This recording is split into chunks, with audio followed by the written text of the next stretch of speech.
Saludo a José Medina Mora, vicepresidente nacional de Coparmex. ¿Qué tal? Muy buena tarde, vicepresidente. Buenas tardes, ¿cómo están? Un saludo para toda la audiencia. Cuéntenos, ¿qué papel jugó la iniciativa privada en la elaboración del nuevo plan de salario mínimo? Bueno, llevamos varios años impulsando a través de la Comisión Nacional de Salarios Mínimos el que el salario mínimo alcanzara el nivel de la línea del bienestar.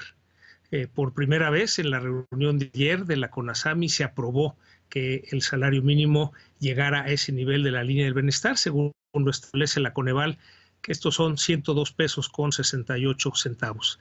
Es importante resaltar que este aumento tiene dos partes, una que es el porcentaje de por inflación del 5% y un monto independiente de recuperación que son 9 pesos con 40 centavos. De tal manera que lo que se trata de evitar con esta metodología es que este porcentaje de aumento al salario mínimo se generalice en los demás salarios. Es decir, que los demás salarios, las empresas puedan negociar con los sindicatos obreros de acuerdo con el ajuste de inflación. En el pasado había la costumbre de que el aumento en el salario mínimo, ese porcentaje se aplicaba en los demás salarios, lo cual generaba cada vez una mayor desigualdad.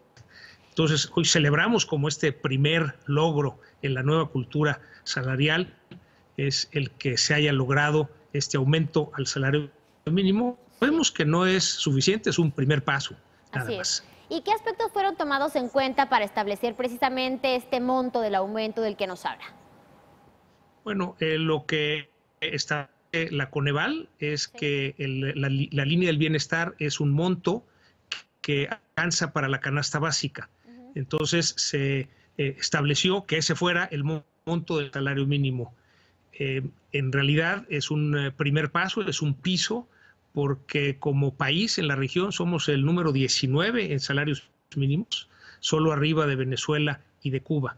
El plan que tenemos en Coparmex, encabezado por el presidente Gustavo de Hoyos, es que en esta nueva cultura salarial podamos hacer incrementos nada más al salario mínimo el 1 de mayo del 2019 y el 1 de mayo del 2020, de tal manera que en el 2021 podamos llegar del lugar 19 al lugar 10, que es el que actualmente tiene Honduras, y en el 2022 al lugar número 7, que es el que actualmente tiene Ecuador. La idea es que esto se pueda hacer gradualmente, de tal que podamos monitorear que efectivamente estos aumentos al salario mínimo no afecten en la inflación. Cada año. Y como decía, este es un primer paso y en ese sentido, ¿esta nueva política será suficiente para impulsar la economía del país y además evitar que las personas tengan que buscar empleos fuera de México? Bueno, digamos, consideramos en Coparmex que es un primer paso por justicia, es decir, que el salario mínimo al menos debe de alcanzar para cubrir la canasta básica. Hemos hecho estudios en las empresas socias de Coparmex y hemos encontrado que el salario mínimo real en estas empresas está entre 2 y 3 veces el salario mínimo, dependiendo de la zona y de la industria, es decir, del sector. De tal manera que simplemente se trata de ir aproximando este salario mínimo por ley al salario mínimo real. Por otro lado, también es importante recordar que, de acuerdo dice el INEGI, el 13% de los mexicanos que trabajan ganan salario mínimo, de los cuales 11% está en formalidad. Esto quiere decir que estos trabajadores, además de solo ganar el salario mínimo, no tienen seguridad social.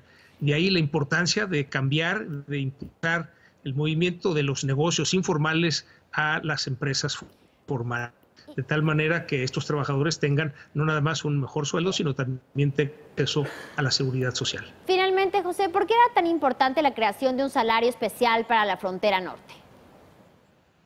Bueno, esta es una iniciativa del presidente de la República.